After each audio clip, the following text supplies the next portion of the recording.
All right, guys, welcome back into the Non-Blonde Cafe this morning. It's our Friday here on the show, and we have a great treat this morning. Jeff Ward, he is starring in Charles Manson, the Lifetime's Manson Lost Girls. Good morning, Jeff. How are you? Good morning. I'm very well, thank you. How are you? Great. Where are you calling us from this morning? Calling from Los Angeles. From L.A. All right. Well, let's get into it. Charles Manson, fascinating story that we've dealt with for years. How did you come to read the script? How did you get brought there? I was sent the script to come in and to play the part. Actually, the people that actually cast the movie had seen me in a play I did out here in L.A. last year, and they brought me in for this part, and I was very, very intrigued at the idea of it because, you know, he's obviously such a notorious and infamous character in American history, and I started to research him a little bit, and I became very interested in the idea because the script kind of depicts him in the first half as a very charming, sweet guy, and I really enjoyed that because then in the second half of the movie, things obviously start to go terribly wrong. So it was really interesting to kind of get to play a guy that, I'm not comparing the movies by any means, but the character arcs, in Taxi Driver is a similar, at first it's very normal and it's all fine, and then you kind of see him go to a very crazy place, and exactly, so it was a similar thing. Right, and it's weird to say it's fascinating because it was a horrible events that took place during that time with Sharon Tate and the whole thing. How did you feel? I mean, does it make you feel kind of odd to be in character as Charles Manson? Yeah, I mean, it was, the whole time I was playing him, I really tried really hard not to think about what an awful person he was and is, and how bad everything that he did really ended up turning out to be, because when he was doing those things, he thought that he was doing the right thing, and I think he always was unbelievably selfish and a sociopath, and he's an impressively terrible human being, but he never thought that of himself. Right. So anytime that I was kind of inside of him, it was all like, cool, man. It was all bubbly and nice, and doing even some of the darker stuff. It was still like he was cool with it. The problem was when I was driving home and thinking about those places that I had gone to. I had to shake it off extra hard a couple nights, but yeah, mostly, I tried to not judge him until after I was done the movie, and when I was done the movie, I judged him plenty. Yeah, I bet you did. Well, tell us about some of your co-stars that you're working with in The Lost Girls. Mackenzie Mosey plays Linda Kasabian, who is the lead character. She's from she was in Into the Woods. She's a really excellent actress who carries the film so well. And Linda is the cool thing about our movie is that Linda was the hero of the story, kind of. I mean, it's relative because she was present at the murders, but she stopped more murders from happening. She turned state's evidence against Manson, right, which is why they were able to arrest him, because Manson never killed anyone. Right. So if it weren't, and that was by design.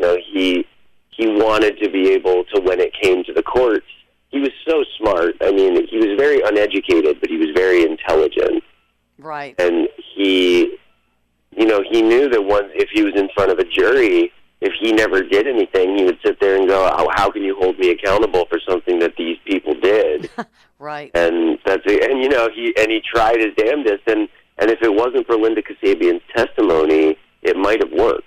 Right. So, but he's smart, and he is very, very intelligent, but also that yes, he's also kind of cowardice at the same time, to where you have other people do your dirty the work. biggest coward. The guy was the biggest coward.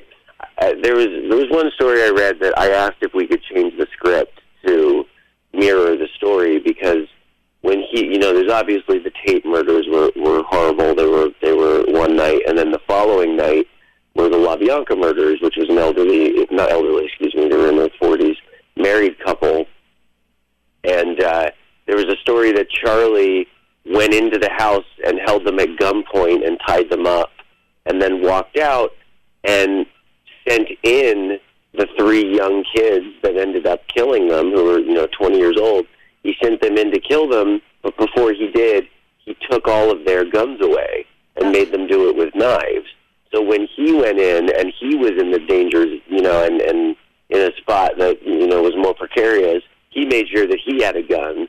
But when they were going in, he wouldn't let anyone else have a gun. Yeah. So the guy is just the definition of cowardice, and a lot of times these leaders or cult leaders, however you want to reference them, they do, and I know that he used drugs, a lot of drugs, and keeping the calm and keeping the following.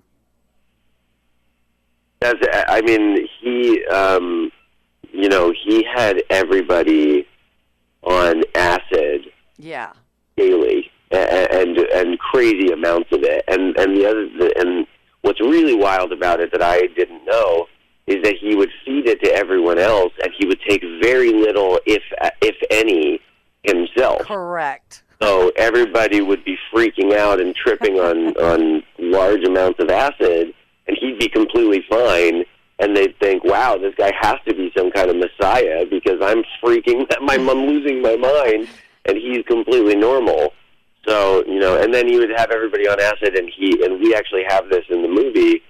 He would, sometimes dress up and reenact the crucifixion, or, he would, just do crazy, crazy things, and everybody's on drugs going, yeah, sure, I don't know.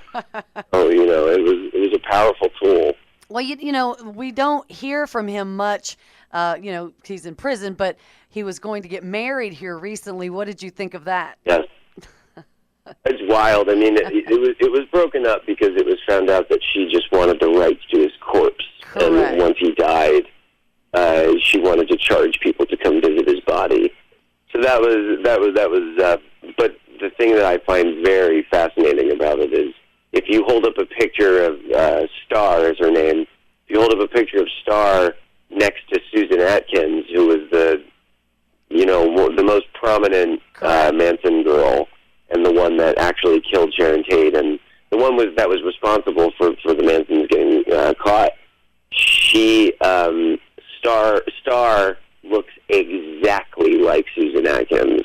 It's creepy. I mean, it's like, so it makes sense why Charlie was drawn to her. But the state didn't end up letting them get married, so probably a good thing. Well, I'm excited to have talked with you, Jeff. Charles Manson and Lifetime's Manson Lost Girls is premiering February 6th, not too far from here, at 8 p.m. on Lifetime. Now, that's Eastern, so it'll be 7 p.m. here. Jeff, I wish you great success, and it has really been my pleasure talking with you this morning. It's been my pleasure. Thank you so much for having me.